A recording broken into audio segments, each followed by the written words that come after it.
Hello everyone, আজকে আমরা পিএসসির যে সমস্ত এলিজিবিলিটি বা ক্রাইটেরিয়ানগুলো সেগুলো নিয়ে ডিসকাস করব। প্লাস তোমাদের যেটা মাদ্রাসা যারা ইন্টারভিউ দিয়েছো, ঠিক আছে, তো তাদের রেজাল্ট কবে নাগাদ আসতে পারে, বা এসএলএসটির ক্ষেত্রে অবশ্যই বলছি, ঠিক আছে।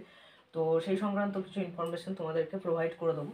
একই সঙ্গে আমরা পিএসসির যেটা এক্সাম ডেট সেটা অ্যাকচুয়ালি আমি গ্রুপে দিয়ে দিয়েছি, সেটা পেয়ে যাবে, ঠিক আছে। সেটা Bangla medium plus English medium দুটোই দেওয়া আছে।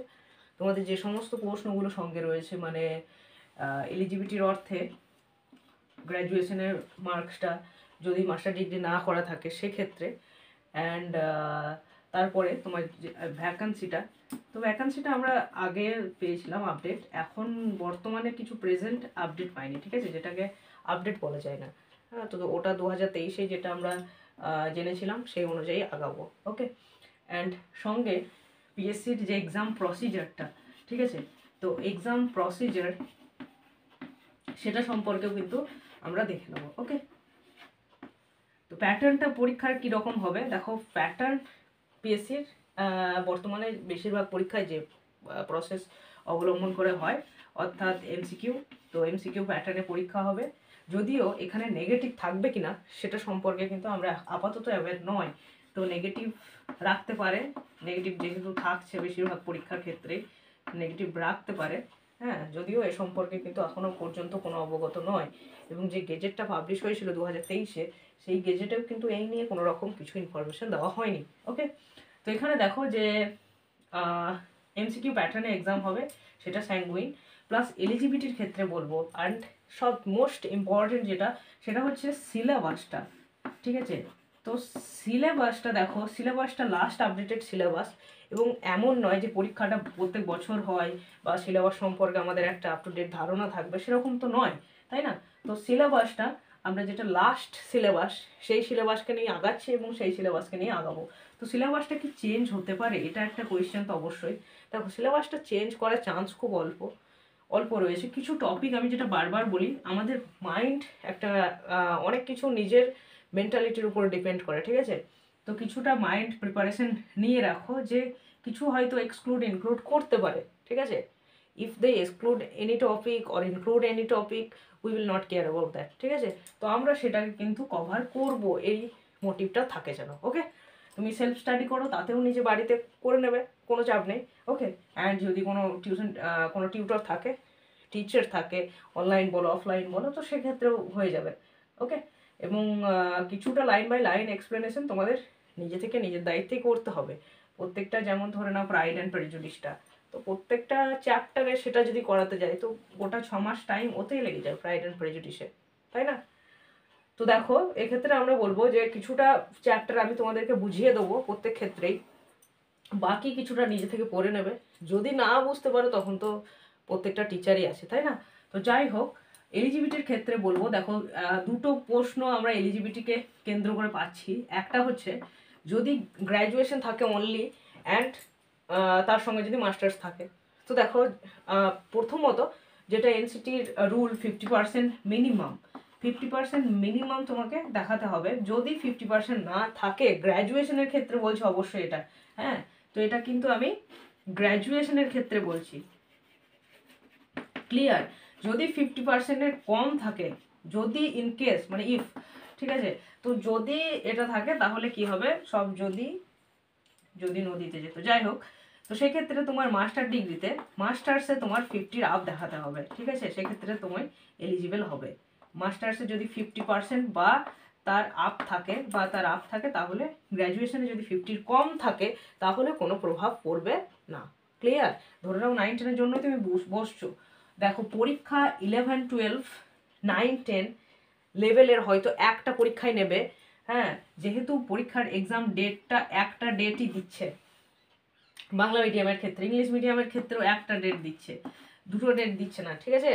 তো সেক্ষেত্রে দেখো যে 9-10-11-12 যে কোনো একটাতেই তোমাকে হয়তো বসতে দেবে, এবং প্রত্যেকটা পরীক্ষার ক্ষেত্রে এখন তাই করে দিচ্ছে। এমএসসির ক্ষেত্রেও আমরা সেটাই দেখলাম, মাদ্রাসার ক্ষেত্রেও সেটাই দেখলাম যে আমাদেরকে একটাতে বসতে দিচ্ছে, দুটোতে বসতে দিচ্ছে না, ক্লিয়ার। তো সেক্ষেত্রে বলবো যে মাদ্রাসার মতোই আমরা প্রিপারেশন করে রাখবো যে আমরা একটাতেই বসবো, একটাতে বসতে দিলেই যথেষ্ট। তো দুটোতে বসতে গেলে তো ভালো অবশ্যই। তো দেখো যদি গ্র্যাজুয়েশনে তোমার 50 থাকে সেক্ষেত্রে তো খুব ভালো 9-10-এর জন্য, ওকে। আর যদি না থাকে তাহলে মাস্টার্সে 50 থাকলেই হবে, তাহলেও 9-10-এ বসতে পারবে। প্লাস যদি মাস্টার্সে 50 থাকে তাহলে তুমি 11-12-এর জন্য অ্যাপ্লিকেবল, ঠিক আছে, এলিজিবল। তো তখন তুমি ক্যাপেবল এর জন্য 11-12-এর জন্য মাস্টার্সে 50 বা তার উপরে থাকলে একই ব্যাপার। এবং এটা খেয়াল রাখবে যে একটা স্ট্রিমে আমাদেরকে অ্যালাউ করবে, এর ধরে আমরা আগাবো, ঠিক আছে, ইদার 9-10 অর 11-12। লাইক এমএসসির জন্য, এসএলএসটির জন্য প্রত্যেক ক্ষেত্রে এরকম এখন একটা ফাংশন, ওকে। তো এখানে দেখো পিএসসির ক্ষেত্রে এলিজিবিলিটিটা মোটামুটি আশা করি বোঝাতে পারলাম, ওকে। ভ্যাকান্সিটা যেটা আমরা লাস্ট দেখেছিলাম সেখানে মেনশন ছিল 1500 মতো ভ্যাকান্সি, 1500 মতো। এটা চেঞ্জ হতে পারে, চেঞ্জ হলে আরও ভালো কিছুটা। তবে এগুলোর যে পরীক্ষাটা হয়, পরীক্ষার প্রসিজার তো এসএলএসটির মতো তো মানে তোমার প্রত্যেকটা স্কুলে স্কুলে নয়, এগুলো মডেল স্কুল সরকারি যেগুলো যেমন ধরে নাও কেভিএসে হয়, ঠিক আছে, সেই রকমই। তো প্রত্যেকটা মানে তোমার আতিপাতি স্কুলে দিয়ে দেবে এরকম নয় কিন্তু, হ্যাঁ। এক্সাম প্রসিজার তো অবশ্যই তোমার এমসিকিউ হবে, প্লাস যেটা মানে এর আগে যে পিটি মানে একটা বিষয় খেয়াল করবে, যেটা আমাদের এক্সাম ডেট যেখানে পাবলিশ করেছে সেখানে লিখেছে রিটেন এক্সাম বা পিটি বা প্রিলিমিনারি এরকম দিয়েছে। তো পিটি যাদের যে পরীক্ষার ক্ষেত্রে পিটি সেটা আলাদা ব্যাপার, এক্ষেত্রে কোনো রকম পিটি হবে না, ঠিক আছে। পিএসসির ক্ষেত্রে কোনো রকম পিটি হবে না, ওকে। সেরকম কিন্তু কোনো ইনফরমেশন নেই, পরীক্ষা একটা ডেটই মেনশন করছে, সুতরাং চান্সটা অল্প আছে, ঠিক আছে। একবারই যে নেই বলা যায় না, এতে এদের তো যে কোনো মুহূর্তে অনেক কিছুই করতে পারে। তো যাই হোক পিটিটা হবে না, একটাই রিটেন এক্সাম হবে, ঠিক আছে।